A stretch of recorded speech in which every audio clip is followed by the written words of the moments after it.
Taniya,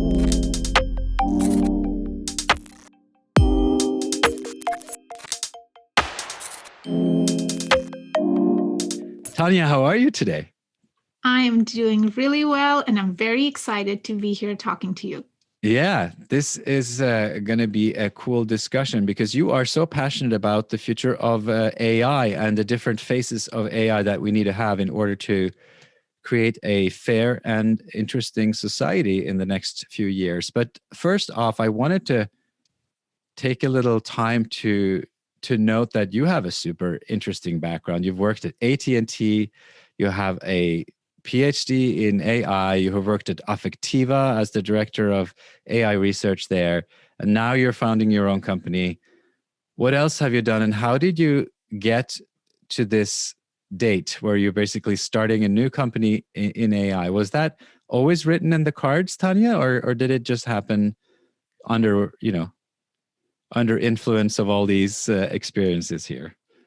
I think, no, first, it was not written on the cards. I think it has always come from a basic sort of a principle that I've followed in my life, which is work should be fun. And I have always pursued the thing that has seemed the most interesting to me.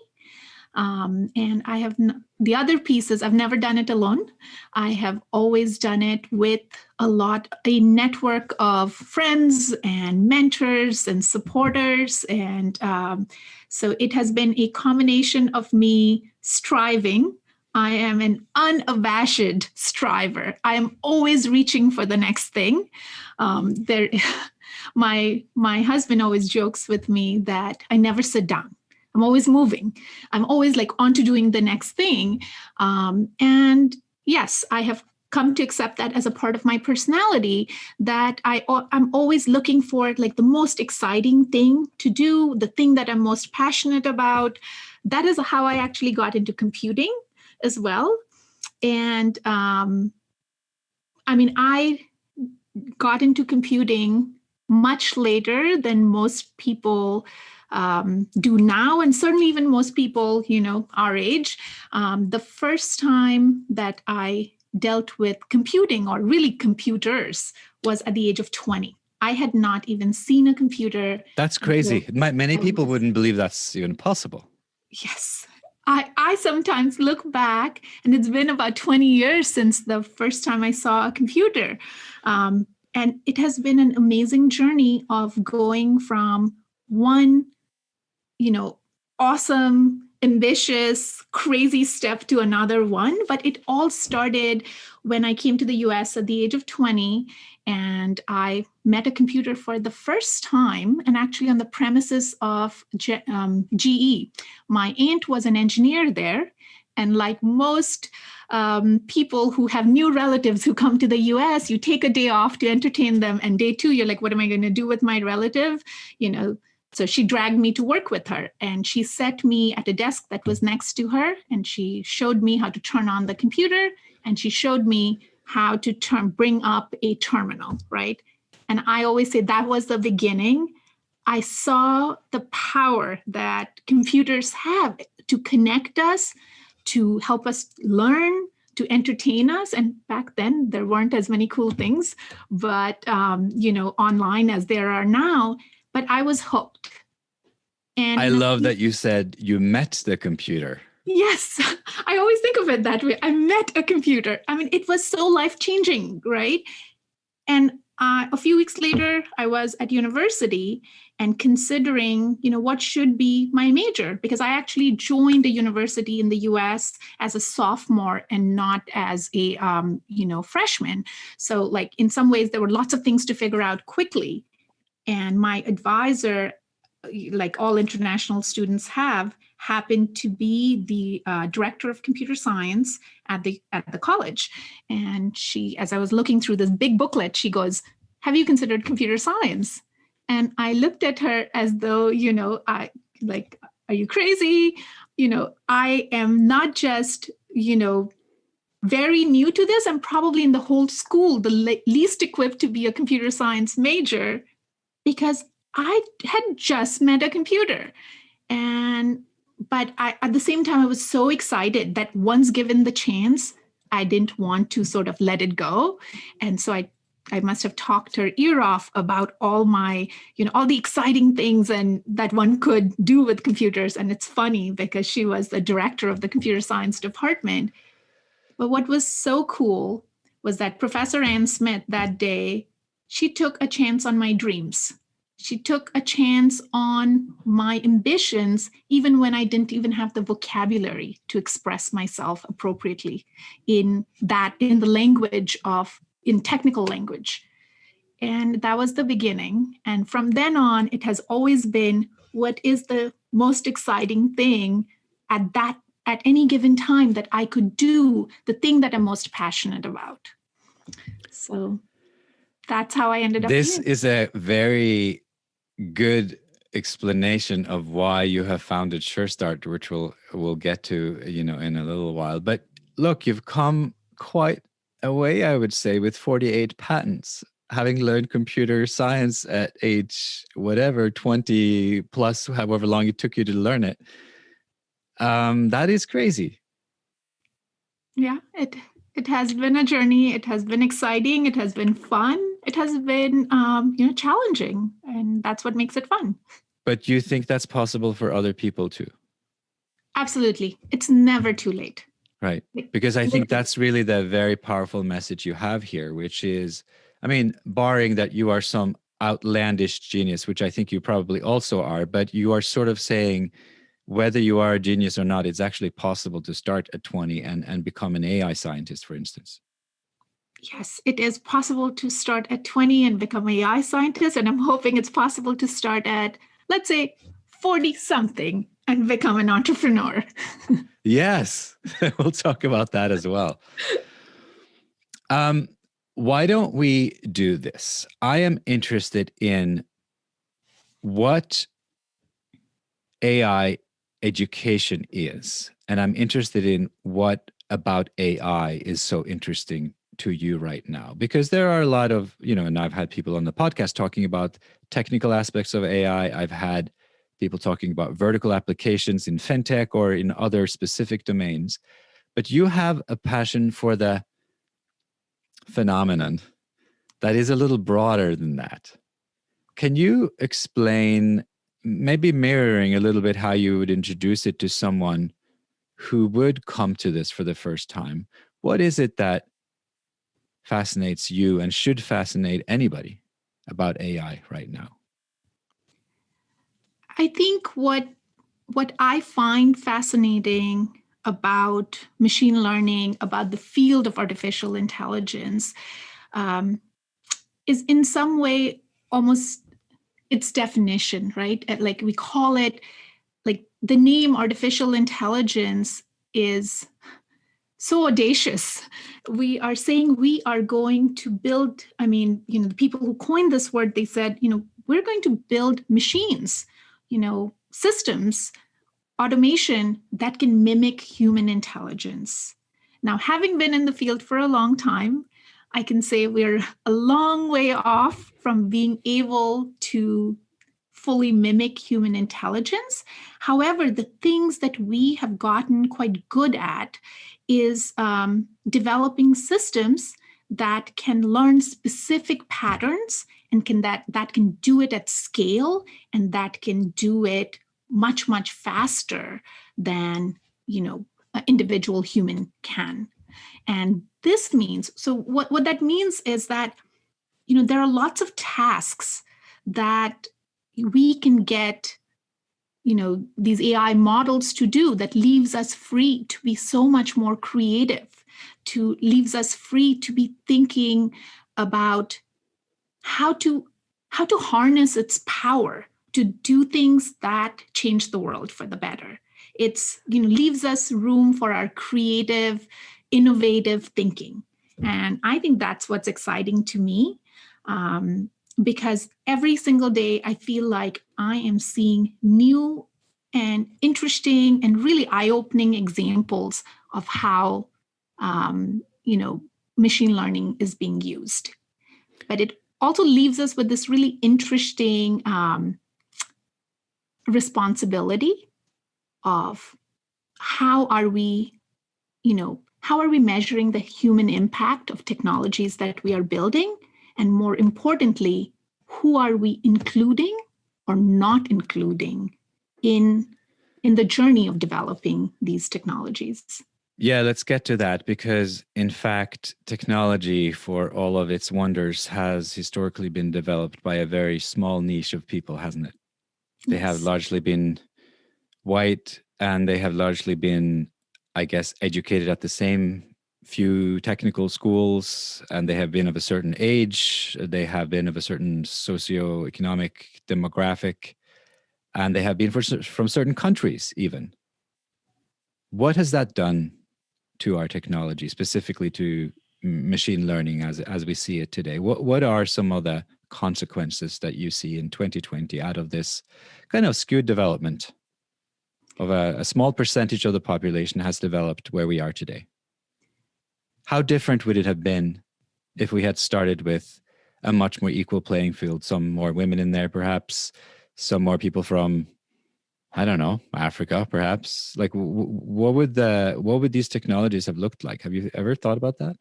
Oh, yes, I have. Well, I mean, I know you have. So we, I we, was just we're, curious to hear we're what all you. thinking about it. And actually, it's really exciting how, some of these conversations were happening in small groups and by a few people. And now the lid has sort of just been blown apart and we're all discussing it. And these questions around, gender and ethnic representation or lack thereof in technology is on the forefront of our collective minds. But if you think about, I just talked about the promise of automation, the promise of AI, leaving us time and freedom to be creative, to be innovative. But the reality on the ground right now is that AI has not delivered on that promise. In fact, the many applications of AI that are around us that are being, marketed and sold and even being used by people continue to discriminate, penalize, and even leave out people or entire groups of people.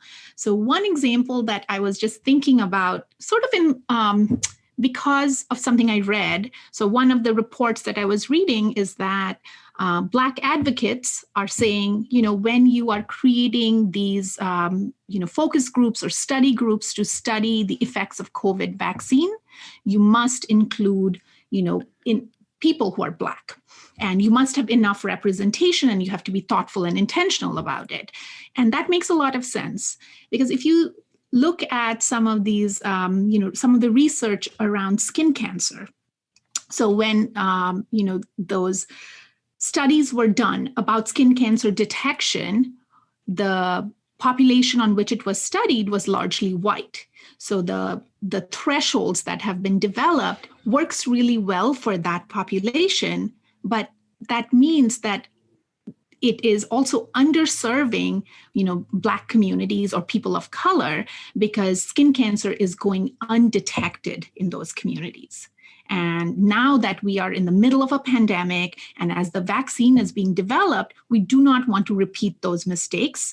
We want to be intentional about the data sets that we are creating, on which we are, studying the problem, on which we are developing the parameters and the thresholds. So ultimately, the logic or the, sort of the tool that we develop for detection or evaluation is more representative, and it generalizes across populations. So it's the same thing with, any machine learning algorithm that we are building. There's a lot of talk around the data sets from which these, models are learning. But these data sets sort of didn't exist in a vacuum, right? People created these data sets, and data sets are created by people like me. Like in my past job, a lot of my job was doing design of data collection. How do you collect data? Who do you collect data from? At what time do you collect data? And consequently, if that design is being done primarily by one kind of people, then there are going to be things, in spite of their best intentions, that fall in their blind spots. How bad is the situation? Do you have any statistics on basically how unequal in terms of diversity, equity, or inclusion the situation is when it comes to AI developers today? Yes. Roughly, like, is it a skew of like 90% are kind of in the same socioeconomic group, or is it a little more equal than that? So I don't really have statistics on socioeconomics, and I think those are perhaps a little more difficult to study or estimate. But I have some statistics around race and gender. So if you look at AI professors, less than 20% of AI professors are women. If you look at AI technologists a little more broadly, I think less than 25% are women. And this is just around gender. If you consider race, at the top tech firms, I mean, the number of people or employees who identify as Black or Latinx, it's in single digits and in the low single digits. Bring together race and gender together, the numbers are embarrassingly small. I mean, it's down to 1% to 3%. So that brings me to the question that I guess you are actually addressing with your startup. What to do about this? Because, I mean, I guess the Scandinavian approach where I'm from is to mandate things, right? We mandated 50% women on boards. We haven't quite gotten to this problem, I think, yet. I'm not there, so I'm not following the discussions, but I think they've been slower to come to these kinds of, regulations. But short of mandating, what is the other way that you can approach this? How do you stimulate a more balanced situation and for it not to take 100 years to even out? Yeah, so my approach with SureStart is more of a ground up approach, because plenty of studies have shown that, once again, coming from best intentions, when companies or organizations do more top down initiatives around diversity, equity, and inclusion, they sort of fail at the individual decision maker level, where people, individual decision makers, they usually, what I have heard people say is, yes, diversity is important, but I want the best. And I always say, it's not a but, it's an and. You want a diverse workforce, and you are going to get the best. And really that it is with that thinking that I started SureStart. And so our approach is, let's take this, so-called STEM pipeline or technology pipeline and really push it back.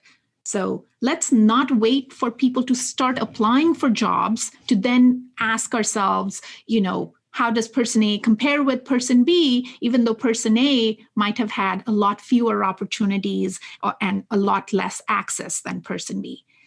I'm saying, let's go meet these kids in high school. Let's introduce AI training and give them this kind of support that I was very, very fortunate to receive, but do it really intentionally and create a sort of a comprehensive, holistic pipeline that a student age 16 could first join the SureStart community, get the training, get the mentoring, and stay in this network of access, opportunity, and learning until they get their first job out of college at age 23. So our program is really focused on students in that 16 to 23-year-old range, so between high school and college. I was just curious, how do these students learn? Because, traditionally, and that's what I was going to say, it's, these initiatives take forever because they're like, we're going to help you get to a school that has these opportunities. So, you have scholarships to like Ivy League schools or stuff. But this approach is much more flexible. It's micro learning. It's learning. How long does this process take for you? And what sort of trajectory do you plan to put these students on? How quickly? How many courses? Right. So usually a program in the SureStart model is about 5 to 6 weeks long. And we have created a really, contained, curated curriculum, because there's almost too much information out on the web. Like if you go and say, learn machine learning, there is so much information, and each course is of a different length. And we know that kids are in school. There's already a lot going on with their lives and a lot of learning to be done. So what we've done is create this very curated curriculum that has taken a introduction to machine learning and made it very bite-sized. So each day you have a small module that will take, somewhere between 40 minutes to, an hour and 20 minutes to do, and that you are working through this module. And it's almost like, I will call it multi-channel. Sometimes you are reading something, sometimes you're watching a video, and then sometimes, and this is really important, you are actually coding up what you have just learned, either by watching a video or some material that you have learned. And then during this process, so it's about this learning phase is 2.5 to 3 weeks long. You have this curriculum and you're sort of following it through, and you are doing it with a small, tight group of 3 or 4 students that you meet with every single day for about 20 minutes, with now a mentor who is just 2 steps away from you, a graduate student who has both the AI skills that are needed to help you walk through this material, but they also have the lived experience of making this transition from high school to college to graduate school. So once you're completed with that learning phase, that's when we start having some fun. That's the challenge phase. So once again, we sort of reshuffle the groups and make groups of 4 students once again, or maybe 4 or maybe 5, depending on how many students we have. And now you are all together participating in a make-a-thon with, real prize money at the end. And that's super motivating for students. And they have, once again, a 2 to 2.5 week period when in teams of 4, they are building a machine learning solution to a real world problem, and on the final day, showcasing it to a large virtual audience, including, people who are professors, VCs, entrepreneurs. So you have an amazing audience to showcase the work that you have done. How did you develop this method? I think this method for me was sort of developed very organically. I have been a technical mentor for 12 years at this point, started with 1 student at my first job, probably in my first month at AT&T, and sort of, kind of continued the path, just accumulated more and more mentees along the way. But I have always believed in this hand-to-mind connection. So you have to learn something and you have to almost immediately turn around and build something with those new skills. Mm-hmm. Because, Trond, I don't know about you, but anytime I sort of set myself on a path which says, oh, I'm going to learn this new programming language, right? Day 1 and day 2 go really well, and day 3, other priorities take over. And then, suddenly, 5 weeks have gone by and I haven't gone past module 1. So I found that instead, if we have very clear deadlines, goals, deliverables, we figure out a way.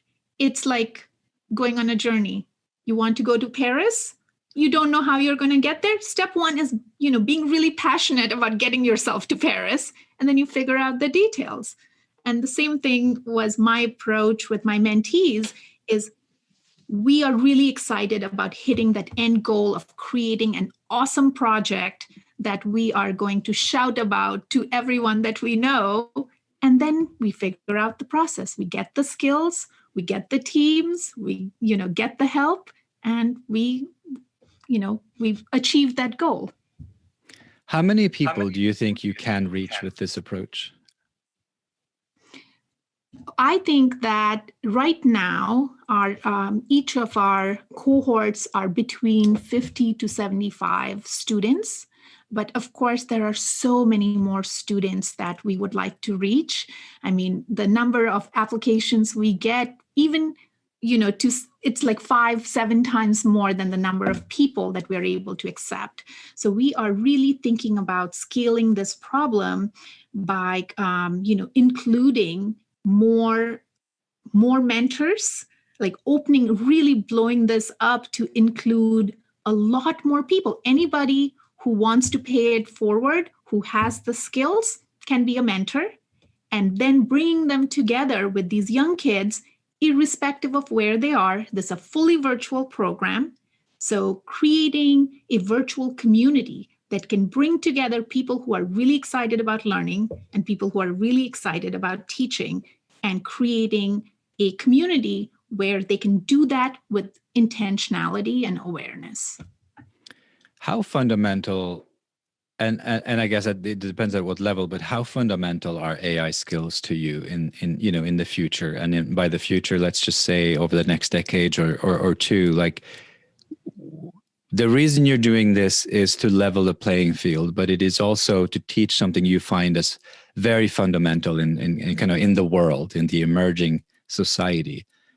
To what extent are the things that you're teaching people becoming basically life skills versus it's just a technical skill that will give you a job?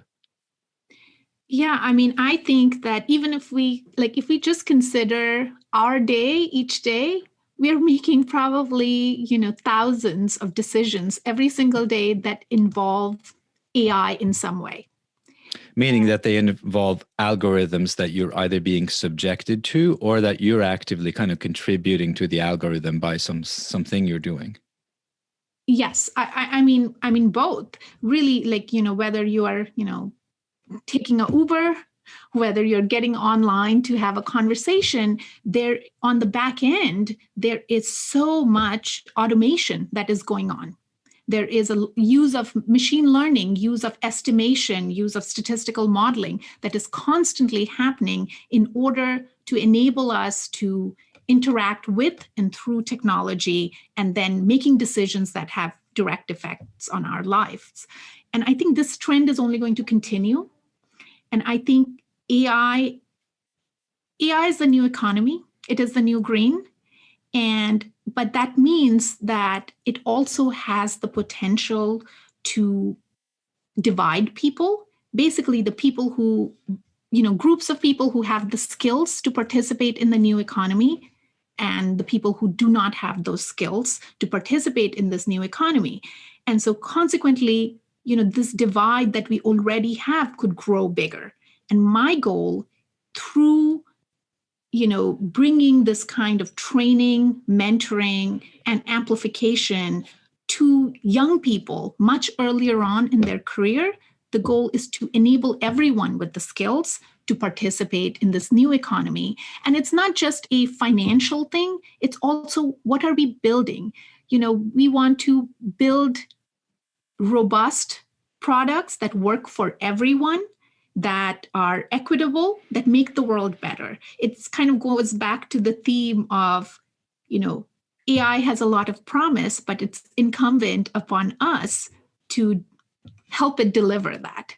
And that requires us to include people who are right now not represented in our field.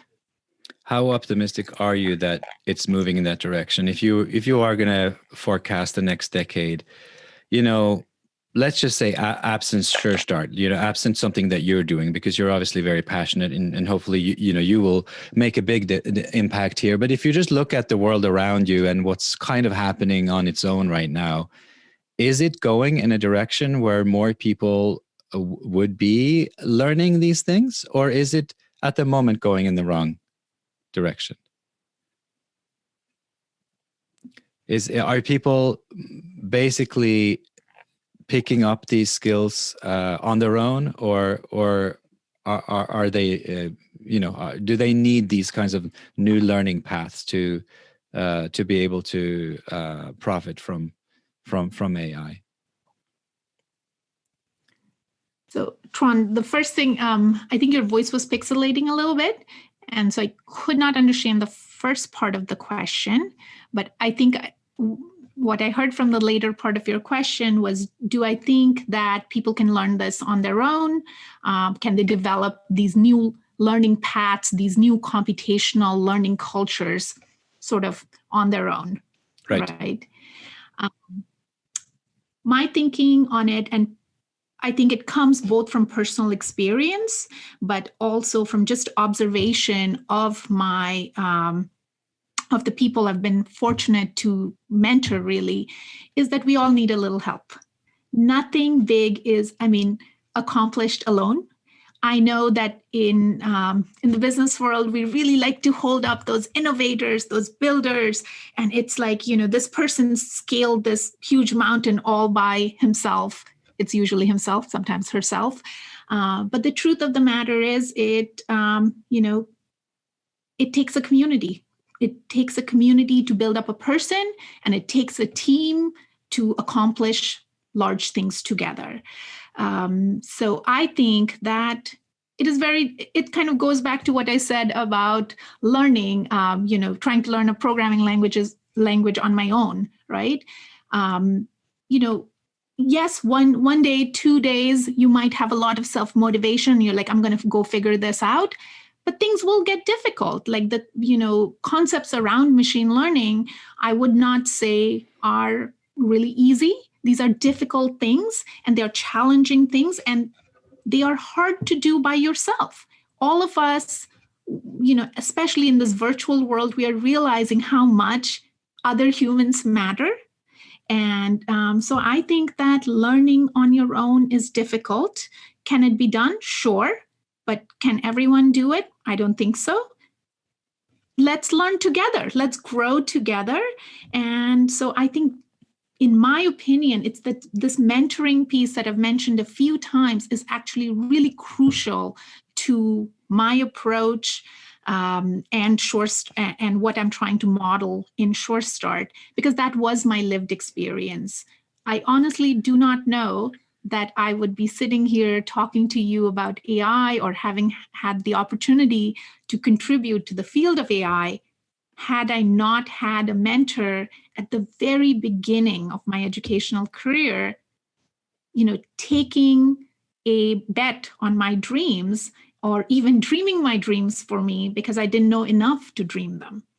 And this makes a lot of sense what you're saying, but it also flies in the face a little bit of what people generally think these days, which is all the information is out there. All I have to do is click on a YouTube video and I can learn whatever I need to do. And, I think those of us who believe in this myth, I guess we're wondering and walking around in an artificial world already, right? Where we are already preconditioned.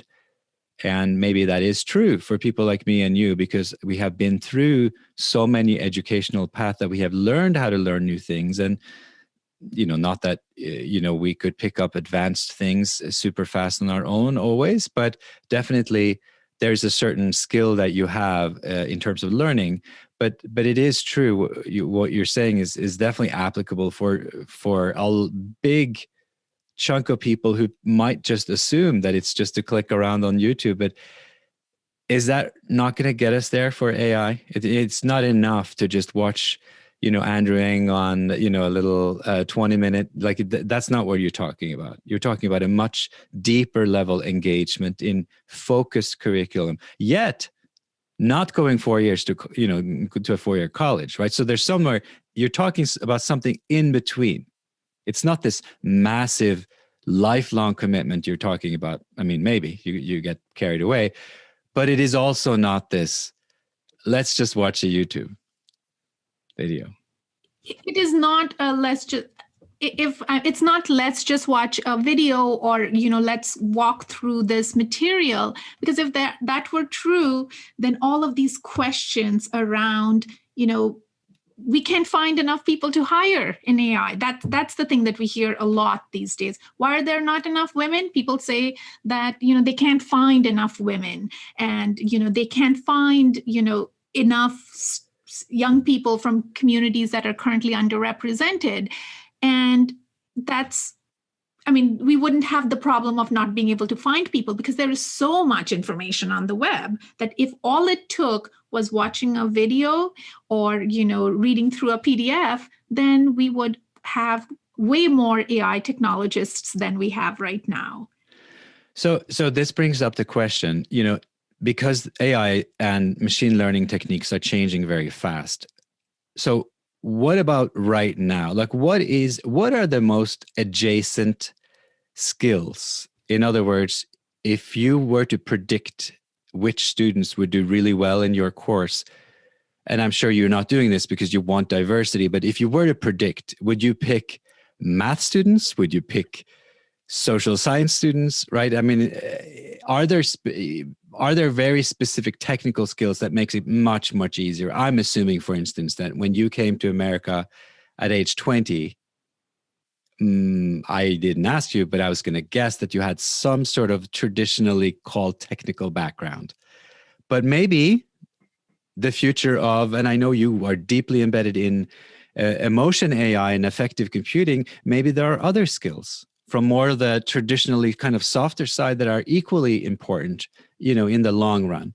What is your reflection on that? Should a student kind of not go to your course because they are in psychology, or would you say that's not relevant? We need people of all backgrounds. I think there are two things I look for most in people, and one of them is engagement. How badly do you want to do something? And I think that is so important. Ambition, right? If you want to do something, that is step one. You will figure out the way, right? And we won't let you figure it out all on your own. That's what we talked about, right? If you tell me, I really, really want to do this, I'm here to support you. Really, really do that. And so engagement. And the second thing that I really look for is something that you alluded to, is knowing how to learn, how to be successful at something. So when I have applicants who apply for this program, really those are the two things I'm looking for. I am looking for, have you been successful at anything? It does not matter. It does not have to be technical. It does not have to relate to, computer science, though there are, schools are doing a pretty good job now introducing computer science earlier and earlier. But I think those are, for me, it's quote unquote the soft skills. And I'm not a big fan of that terminology, but it is engagement, it is drive, and it's knowing how to be successful. If you know how to be successful at music, you can apply those skills at being successful at machine learning. I'm so glad you said that. By the way, I actually shouldn't have even used the term. I really detest the term soft skills. I mean, I have a book coming out where I completely kill that notion. We should actually not even repeat the words. It's like Voldemort to me. It really is a complete misunderstanding of what this is all about. So I'm so glad you said that and pointed that out. Look, if people want to engage with this perspective that you have, what is a good way, I guess, one, to sort of track what you're up to and track the field of AI? Maybe people who don't necessarily think, okay, I'm suited for a course. Maybe they are older. Maybe they don't fit into your kind of interest group. How can one engage with what you're doing? So I would say there are several ways that you can engage with me. You can engage with me on social media, on LinkedIn, or on Twitter, or briefly so far on Instagram. But I'm learning that that's where Gen Z hangs out, is on Instagram. So I have my mentees teaching me how to be on Instagram. So that's been fun. But you can also write to us directly at info@mysurestart.com. And if you are interested in being part of this exciting journey, either as a trainee or as a mentor or as an ally or as a company, we need everyone. Everyone is part of this equation. Write to us and we will figure out a way to involve you.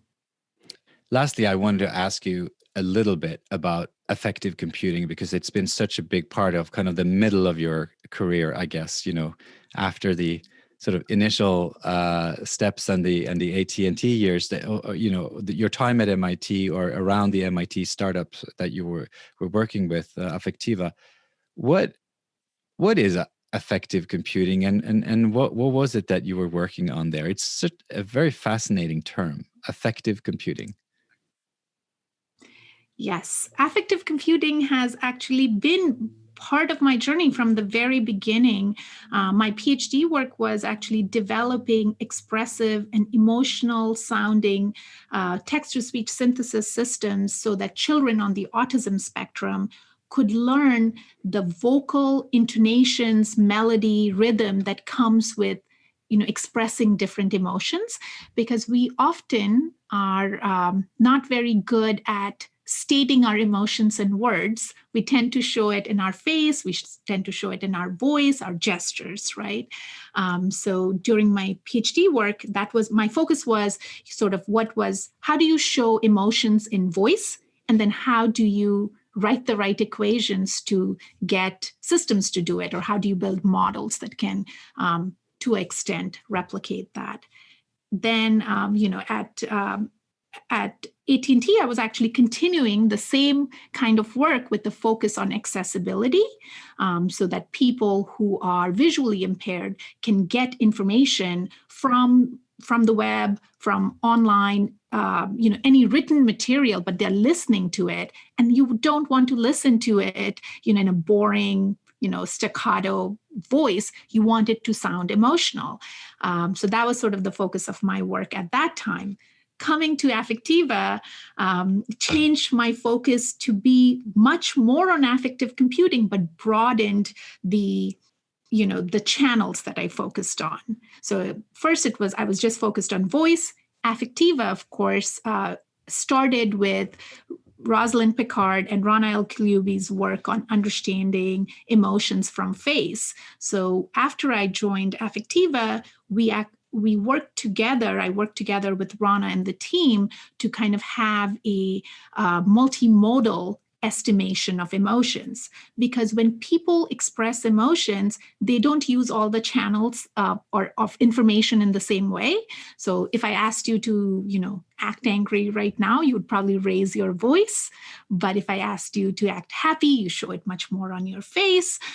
If I asked you to act sarcastic, your voice would go in one direction, but your face would go in the opposite direction. So, emotions are so complex and so rich, and we as humans are experts at synthesizing all of these different channels of information together. We are experts, but can you please predict when the situation we are in right now? So we're having a podcast, but some will be watching the video. Well, but I'm finding that it's a challenging situation sometimes, because I feel like a lot of the data is lost. And literally in our conversation today, some bits have been lost, like they have actually been lost.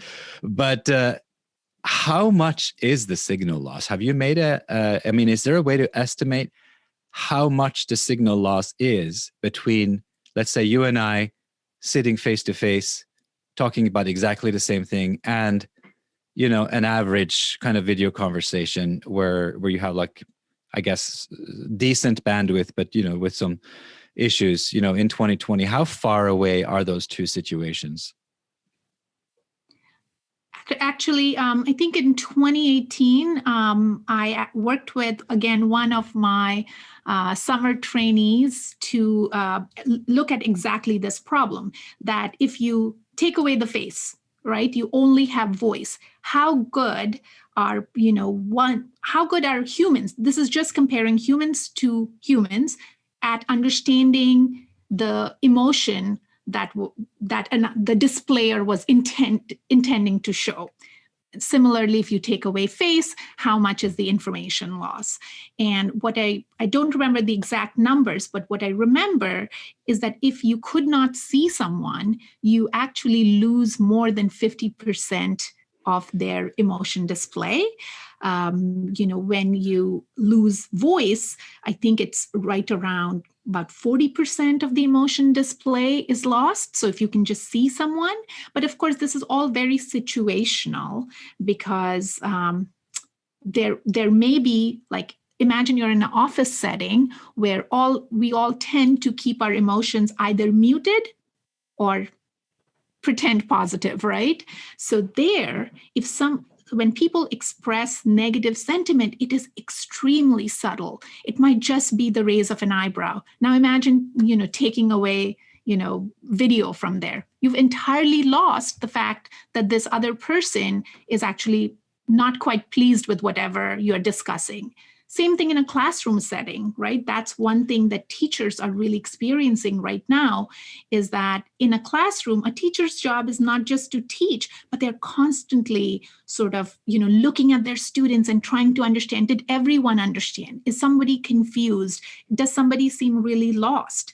And now when we have all transitioned to a virtual learning, online learning setup, where the poor teacher has 25 little faces to keep track of, they are not always able to keep up with, was there a confusion on, this kid's face, and is this kid not paying attention, or is this kid really engaged? It's hard to keep track of. And this is really where affective computing, or emotion AI, which is the newer term that was coined at Affectiva, has really come into play, because it can give that teacher almost a moment-by-moment analysis of the emotional engagement that the child has with the material that she might be presenting. Taniya, when you present it this way, I really see why you need to build a SureStart platform to correct some of this, because we have all experienced in a period of 11 months, 12 months almost, how important these things are, just because we have been forced to. But on the other hand, what were all the developers doing last decade when they were developing these video technologies, right? No one was thinking about this. It seems so obvious to me. And maybe it was obvious to you for a decade that this would have to be worked on. Yet the number of developers who were working on affective computing when you got your PhD must have been in the dozens, literally, around the world, right? Or at least, very, very few. This is crazy. I absolutely. I think it's very positive that the number of people who are interested both in machine learning, but also affective computing, has just grown and grown. So like this summer, summer of 2020, when I ran, a program similar to what SureStart wants to do, but I was still at Affectiva, we had 52 students who were learning about affective computing, right? But yes, back then, I think it is entirely possible that everyone who worked on affective computing knew each other or knew of each other, and probably could fit in a fairly small venue. So there is a lot of work to be done. But now that we have all gone through this pandemic and have really experienced trying to connect with each other through virtual environments, we see how much information is lost when our emotions cannot be appropriately communicated. Fantastic. This is fascinating. Taniya, I thank you so much for sharing all these observations, and I wish you the very best with changing the face of AI. Thank you, Trond. And it has been a fantastic hour, or 40-some minutes, that we spent together talking about all of these things. I agree.